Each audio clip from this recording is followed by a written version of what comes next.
పరకామణి చోరీ కేసుపై జగన్ వ్యాఖ్యలని బీజేపీ నేత టీటీడీ బోర్డు సభ్యుడు భానుప్రకాష్ రెడ్డి తప్పుపట్టారు. హిందువుల మనోభావాలు దెబ్బతినేలా పరకామణి చోరీ కేసుపై జగన్ మాట్లాడారు అంటున్నారు ఆయన. పరకామణిలో ₹1 చోరీ చేసినా అది స్వామివారి సొత్తు అని, శ్రీవారి ఖజానాలో చోరీ జరిగితే చిన్న దొంగతనమని జగన్ ఎలా చెప్తారని ప్రశ్నిస్తున్నారు భానుప్రకాష్. పరకామణి కేసు రాజీలో వైసీపీ పెద్దల హస్తం ఉందన్న విషయం జగన్ మాటలతో స్పష్టమైపోయిందంటున్నారు. అయ్యా జగన్మోహన్ రెడ్డి గారు, ₹1 పరకామంలో దొంగలించినా సరే అది స్వామివారి సొత్తు. బుద్ధుందా నీకొని ప్రశ్నిస్తున్నావు నిన్ను. వెంకటేశ్వర స్వామి ఖజానాలో దొంగతనం జరిగితే అది చిన్న చోరీనంటావా?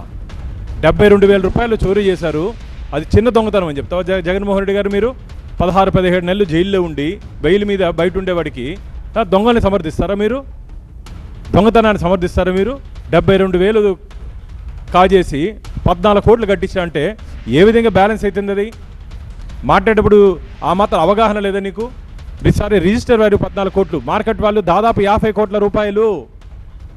72,000 దొంగ దగ్గర 50 కోట్ల రూపాయల డబ్బు ఏ విధంగా వచ్చిందో ప్రశ్నించాల్సిన అవసరం లేదా? వెంకటేశ్వర దగ్గర జరిగింది కాబట్టి నీ భావన ఈ విధంగా ఉంది. అదే మీ యేసు దగ్గర జరుగుంటే కూడా ఇదే విధంగా నీ స్పందన ఉండేదా? కోట్లాది మంది హిందువుల మనోభావాలు దెబ్బతినే విధంగా, బాధపడే విధంగా, గాయపడే విధంగా జగన్మోహన్ రెడ్డి గారు వివరించారు. నేను మొదటి నుంచి చెప్తున్నా, ఒక హిందూ వ్యతిరేక ప్రభుత్వం 2019 నుంచి 2024 వరకు ఆంధ్రప్రదేశ్లో రాజ్యం వెళ్ళిందనే దానికి నిదర్శనం జగన్మోహన్ రెడ్డి గారి మాటలు.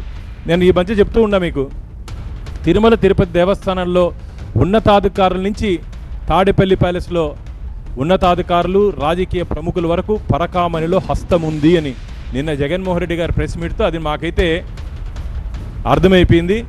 ఇంకా చాలామందికి ఇంకా పై స్థాయిలో కూడా దీంట్లో వాటాలు ఏమైనా వెళ్ళాయా అని చెప్పి. అంటే జగన్మోహన్ రెడ్డి గారికి ముందే తెలుసా ఇది? న్యాయమూర్తుల సలహాల వరకు ఇది జరిగి ఉండొచ్చు అన్నాడు. దాంట్లో నీ సలహా కూడా ఏమైనా ఉందా జగన్మోహన్ రెడ్డి గారు? రాజీ చేసుకోండి, ఏమి కాదులే, నేనున్నాలే, నేను చూసుకుంటానని చెప్పి నువ్వేమైనా దొంగకి ఏమైనా భరోసా ఇచ్చావా?